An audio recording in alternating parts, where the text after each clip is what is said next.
നമ്മുടെ ഇന്നത്തെ വീഡിയോയിൽ നമ്മൾ പറയുന്നത് ഇപ്പോൾ ചേന നട്ടിട്ട് 60-65 ദിവസത്തോളമായി. അപ്പോൾ ഇതിൻ്റെ രണ്ടാമത്തെ വളപ്രയോഗം എങ്ങനെയാണ് ചെയ്യുന്നതെന്ന് വളപ്രയോഗം കൊടുക്കുന്നത്. ഇപ്പോൾ നമ്മൾ ശരിയായ രീതിയിൽ മാത്രം വളപ്രയോഗം ചെയ്താൽ മാത്രമേ നല്ല മുഴുത്ത വിത്ത്, നല്ല വലിയ ചേന നമുക്ക് കിട്ടുകയുള്ളൂ. ഞാൻ പ്രിയ ചിഞ്ചു വ്ളോഗ്സിൻ്റെ പുതിയൊരു വീഡിയോയിലേക്ക് സ്വാഗതം. നമ്മൾ ഇന്നത്തെ വീഡിയോ എന്ന് പറയുന്നത് 60 മുതൽ 65 ദിവസമായ ചേനയാണ്. അപ്പോൾ നമ്മൾ എങ്ങനെ വളം കൊടുക്കണമെന്നും ഏതളവിൽ കൊടുക്കണമെന്നും വളം കൊടുത്തതിന് ശേഷം നമ്മൾ ശ്രദ്ധിക്കേണ്ട കാര്യങ്ങൾ എന്തൊക്കെയാണെന്നും നമുക്ക് ഇന്നത്തെ വീഡിയോയിൽ നോക്കാം. അപ്പോൾ വീഡിയോ സ്കിപ്പ് ചെയ്യാതെ നിങ്ങൾ കണ്ടേക്കണേ. നമുക്ക് വീഡിയോയിലോട്ട് പോവാം. ആദ്യം നമ്മളിത് ഈ ഒരു ചിരട്ടയ്ക്ക് ഒരു ചിരട്ട ചാരം എടുത്തിരിക്കുന്നത്, നമ്മൾ അടുപ്പ് വിറക് കത്തിക്കുന്ന ചാരം എടുത്തിരിക്കുന്നത്. പിന്നീട് നമുക്ക് ഇതിലേക്ക് വേണ്ടത് ചാണകപ്പൊടിയാണ്. ചാണകപ്പൊടി എന്ന് പറയുമ്പോൾ നമ്മൾ വേണ്ട രണ്ട് ചിരട്ട ചാണകപ്പൊടി നമ്മൾ എടുത്തിട്ടുണ്ട്.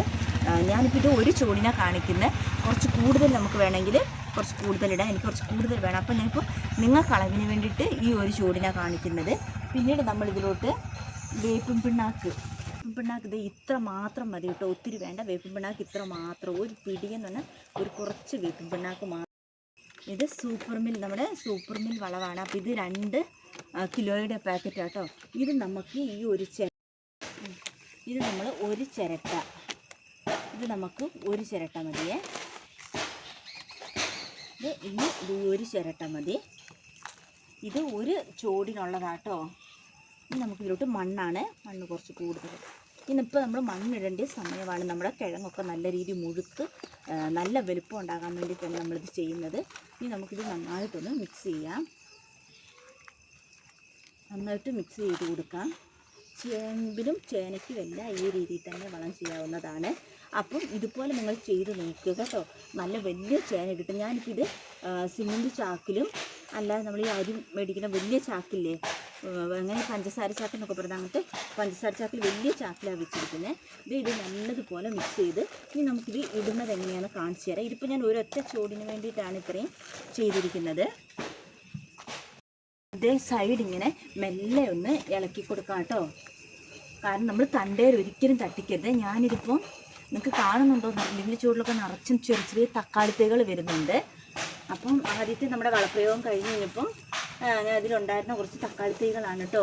ഇത് ഇളക്കി കൊടുത്തിട്ടുണ്ട്. ഇപ്പോൾ കണ്ടോ, ഇത് 60 ദിവസമായ ചേനയാണ്. കണ്ടോ, നല്ല രീതിയിൽ തന്നെ ആയിട്ടില്ലേ.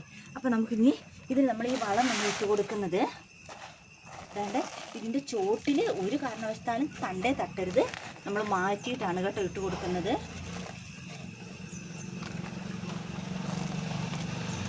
ഇതുപോലെ നമുക്കൊന്ന് മാറ്റി ഇട്ട് കൊടുക്കാവുന്നതാണ്.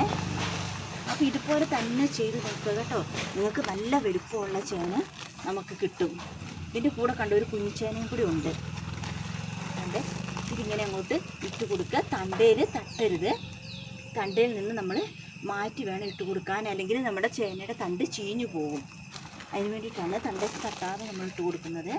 നമ്മളിപ്പോൾ സൂക്ഷിച്ചിട്ട് കൊടുക്കുക. ഇതുപോലെ എനിക്കിവിടെ ഒരു ചാക്കിലൊരു 5-6 ചോട് ചേനയുണ്ട്. അതിലൊക്കെ ഇട്ട് കൊടുക്കാം. പ്രത്യേകം നിങ്ങളൊന്ന് ശ്രദ്ധിക്കുക, തണ്ടയിൽ തട്ടരുത്. അതിൻ്റെ കുഞ്ഞ് തൈകൾ ഇതിൻ്റെ ചോട്ടി നിൽക്കുന്നുണ്ട്. തക്കാളിയുടെ ഒക്കെ തൈകൾ, അതൊന്നും പോവാതെ നോക്കുക. നമുക്കത് പിന്നീട് പറിച്ചു വെക്കാമല്ലോ. ആദ്യം ഞാൻ മിക്സ് ചെയ്ത് കുറച്ച് വളം ഇരിപ്പുണ്ട്. അതുകൊണ്ടാണ് ഞാനിങ്ങനെ ഈ ഒരെണ്ണത്തിന് മാത്രം ഇപ്പോൾ കാണിച്ചത് കേട്ടോ. അപ്പോൾ ഇതേ അളവിൽ നിങ്ങൾ വളമെടുത്ത് മിക്സ് ചെയ്യുക. ഇത് നോക്കിക്കേ, കണ്ടോ, നമ്മൾ ഇപ്പോൾ വളം ഇട്ട് കൊടുക്കുന്നുണ്ട്. ഇനി വേണമെങ്കിൽ കുറച്ചും കൂടി മണ്ണ് നമുക്ക് ഇട്ട് കൊടുക്കാവുന്നതാണ്. ഇത് നിങ്ങൾക്ക് ആർക്കെങ്കിലും അറിയാം. ഇത് കണ്ടോ, കച്ചോലം.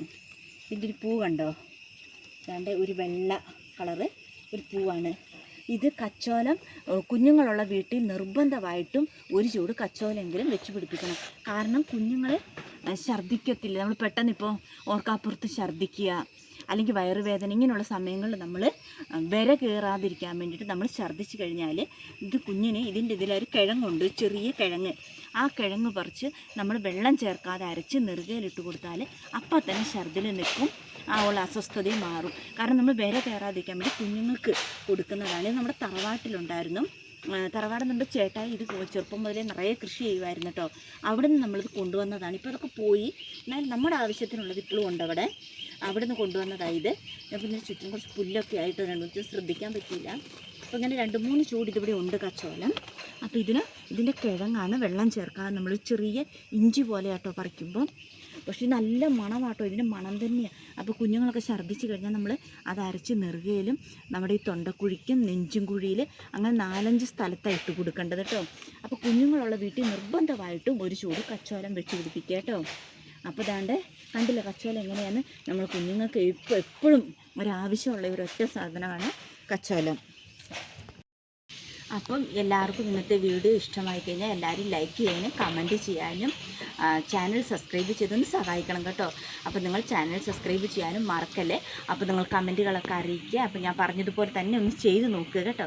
എന്നിട്ട് അതിൻ്റെ റിസൾട്ട് നിങ്ങൾക്ക് നല്ല രീതിയിൽ തന്നെ കിട്ടുന്നതായിരിക്കും. അപ്പോൾ നമുക്കിനി വീണ്ടും ഒരു നല്ല വീഡിയോ ആയിട്ട് നമുക്ക് കാണാം.